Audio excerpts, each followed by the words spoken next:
Hello guys, welcome to today's design interpretation. I will be showing us how to create this style. This is it's in on Pinterest. You can search for it. It's a high-low design, but the fashion term is Mullet. M-U-L-L-E-T.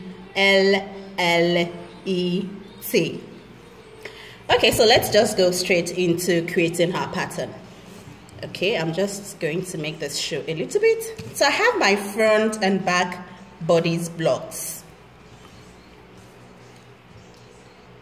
I'm not going to create a dress. I'm going to create a high-low top. So the longest parts will be the hip level. So the back will be longer and the front shorter. Basically what you have to do is draw your design as you can see. Okay, let's look at this again. This is a side view. See, the back is longer. Then you take it from somewhere on the center back, the CB, and you draw your design line to the CF. Basically, that's it.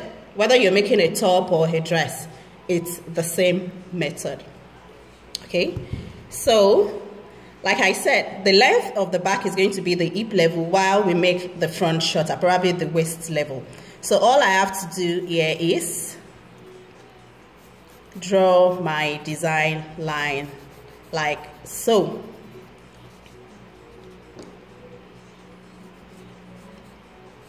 Like so.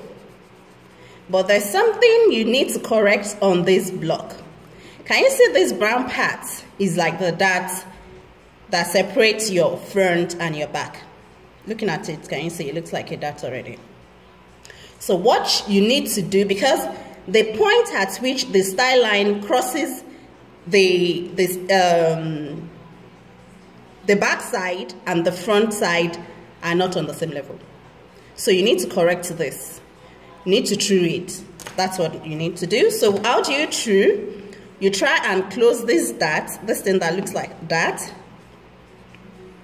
and like so. Can you see they are no more on the same level? If you don't do this and you just draw like I did in the first place and you cut and you want to join, they will not match on this side. So what you need to do is, after drawing your style line, you close your dots. You now need to choose between this and this to finish your style line.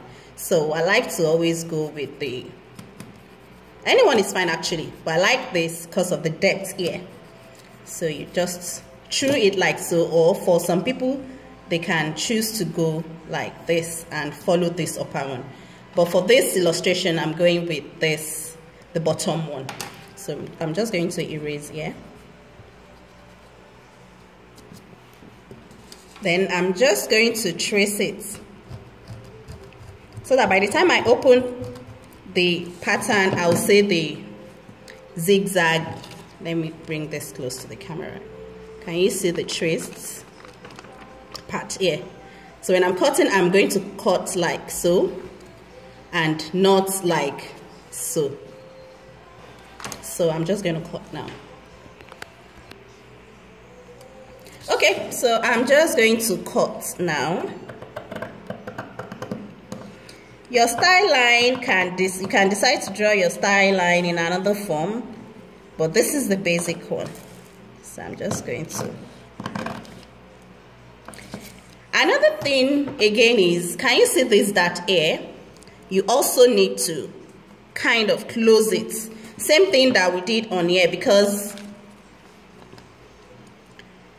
the point at which the style line crosses the dart leg on this side is not the same thing on this side.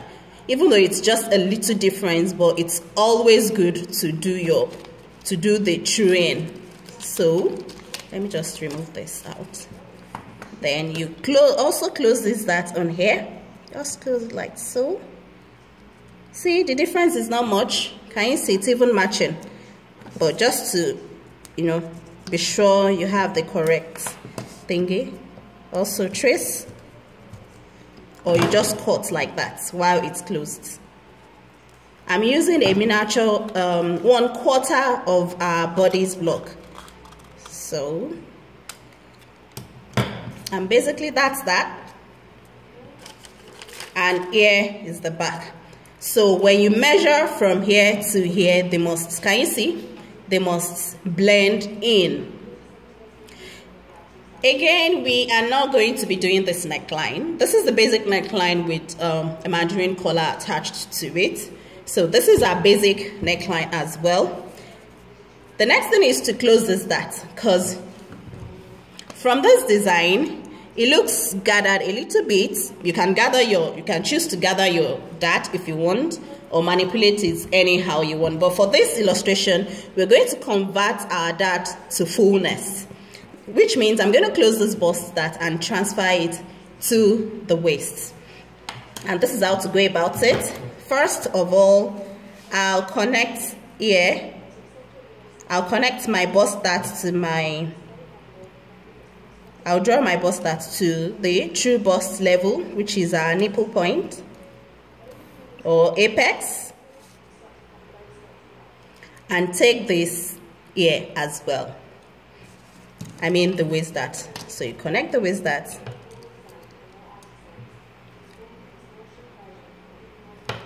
here and redraw your dart leg.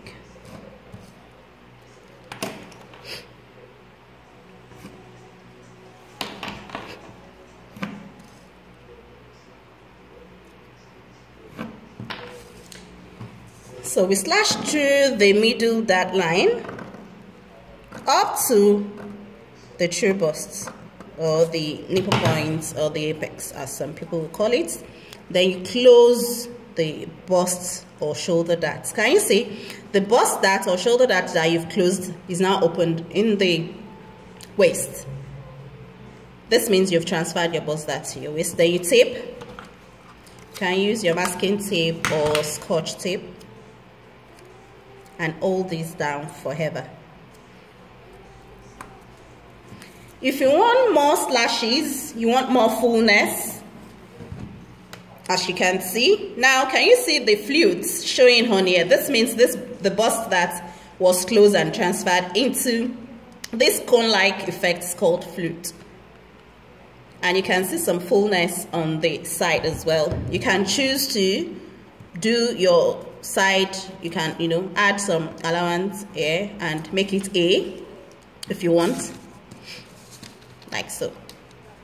You can choose to add and, draw like so, but you have to make sure what you have on this side seam is equal to the same thing. You can, measure some centimeters here and connect to form like A, but at the end of the day, you have to make sure what you have on the side seam is the same thing for the back, is the same thing for the front, because you're going to seam them together and they have to be equal. So like I was saying, if you want more slashes, you can just rule from here to here to the armhole and cut. And then you spread. You slash, spread, and secure your space. And for the back, if you have a back shoulder dart like I have here, you can transfer this shoulder dart into the armhole just the same way we did for the front, by closing the bust dart and transferring it to the waist. So all you have to do is draw your slash line to the armhole, slash, close, and it will open here. Then you have to blend.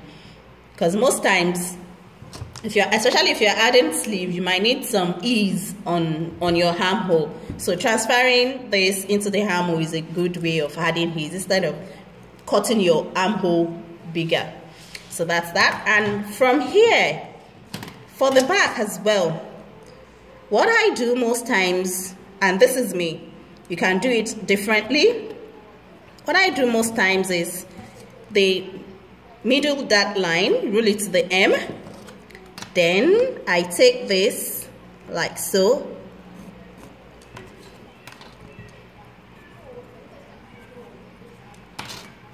So I cut.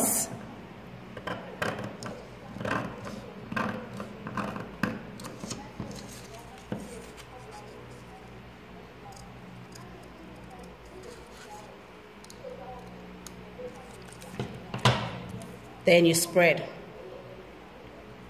Spread for fullness. Like I said, you can the side seam, that is, measure a few centimeters and draw from your armhole down to that point.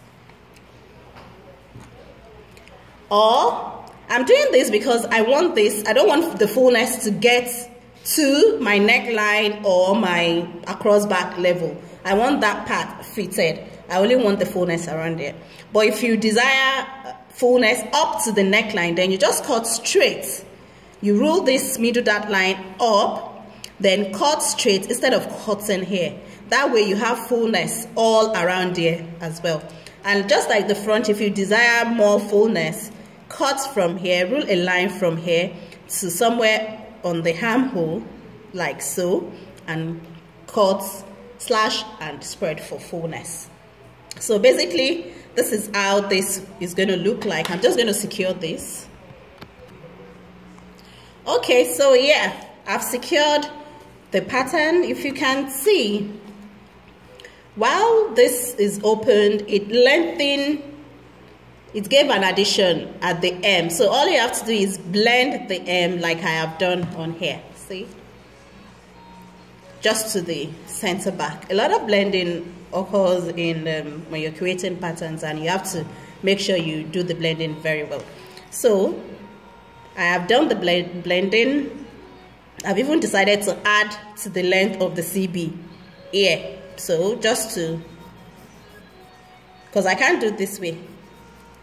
I can actually do it this way, but I will be getting rid of this part. Remember when we close the waist and the side seam, when we're about to do this side seam, how we closed it is the same thing, and we chose the below as to taking the above line.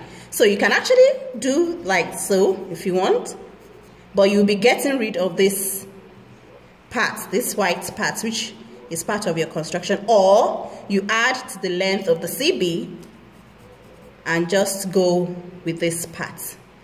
Either of the two is fine, but what you need to understand is the side seam level must not change, so that when you're joining this side seam to the front, it will come to the same thing. Also, I've done a slight blending in front too. Remember, you can't add to the side seam, because the two must come back together when you're sewing. So I'm just going to trim them out neatly.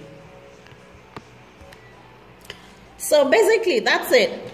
That's how to go about doing your basic pattern for a mullet. Also, you can decide to do a different back. Here you can see like an inverted pleat on the center back. Let me just bring this closer to you. I haven't shown that, but if you desire, you can show it on your CB, or you can even pleat it like I have done on here. Can you see this is the front, this is the back. I'm not sure if you can see. I pleated the back and I pleated the front.